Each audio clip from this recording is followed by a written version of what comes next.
Sabi nila, likas na sa tao ang pakikipag-usap at pakikipag-ugnayan sa lipunan. Bilang isang panlipunan nilalang o social beings, tayo ay nakakabuo ng koneksyon at makilahok sa mga grupo o komunidad upang mabigyang kahulugan ang mundong kinagagalawan. Ano pa bang mas magandang paraan na makita itong gumagana kundi sa wika? Yan ang pangunahing ideya sa modelong iminungkahi ni Ferdinand de Saussure, ang panlipunang bahagi o sistema ng wika. Hinati ni Saussure ang wika sa dalawang bahagi, ang lang at ang parole. Tingnan nyo itong isang piraso ng building block na ito. Ginagamit ang isang pirasong blocking ito bilang pagbuo pundasyon para sa isang buong estruktura. Kagaya na lamang ng dinosaur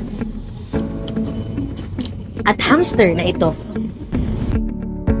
Sa sistema ng wika, may mga patakaran o pundasyon at estruktura na ginagamit upang makipagkomunikasyon. Ito ay ang lang. Ayon kay Saussure, ang lang ay ang mga laganap na tuntunin o rules at mga code ng sistemang linguistiko ng isang wika na siyang kailangang kabahagi sa lahat ng mga gumagamit nito, kung ito ay gagamitin bilang paraan sa pakikipag-usap. Hindi ito nakikita o naririnig, kundi isang abstract na sistema na tinitiyak ang kaayusan ng isang wika. Kumbaga, ang lang sa building block ay mga struktura ng bawat bloke.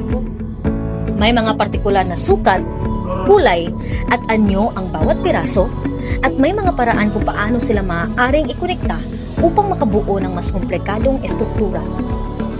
Sa madaling salita, ito ay mga paraan o tuntunin o mga rules ng wika.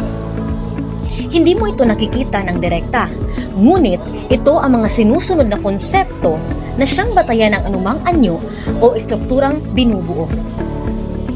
Sa totoong wika, ito ay ang grammar, bokabularyo, at mga tuntunin sa pagbubuo ng pangungusap.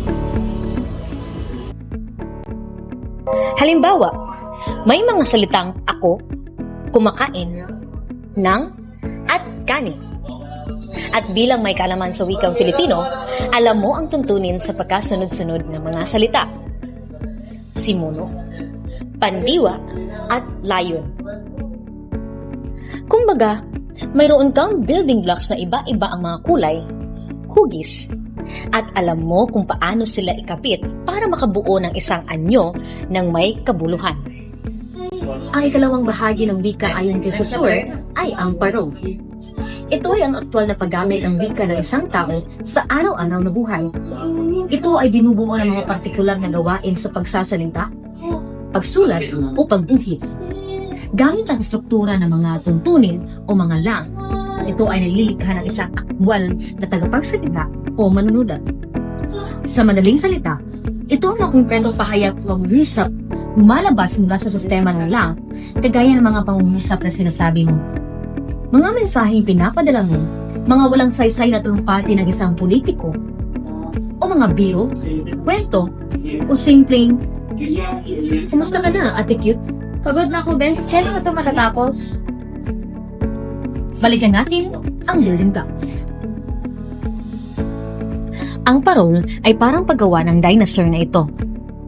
Dahil alam ko kung paano gumawa gamit ang konsepto at gabay, nakakabuo ako ng isang anyo. At dahil alam ko ang pagkasunod-sunod ng mga salita sa wikang Filipino, alam ko kung paano ibigkas at ibaybay ang pangungusap na kumakain ako ng kanin. Ayon kay Saussure, sa pamamagitan ng lang, makakabuo tayo ng iba't ibang parole. Yun ay sa isang building block na ito, maaari akong gumawa ng hamster o dinosaur at iba pang mga estruktura. Sa madaling salita, walang katapusan ang bilang ng mga posibleng pagbigkas. Ayon kay Saussure, ang wika ay isang social phenomenon o pangyayaring panlipunan. Hindi ito maaaring maging isang individual na bagay dahil hindi natin mabubuo ang mga tuntunin ng wika ng paisa-isa para sa ating mga sarili.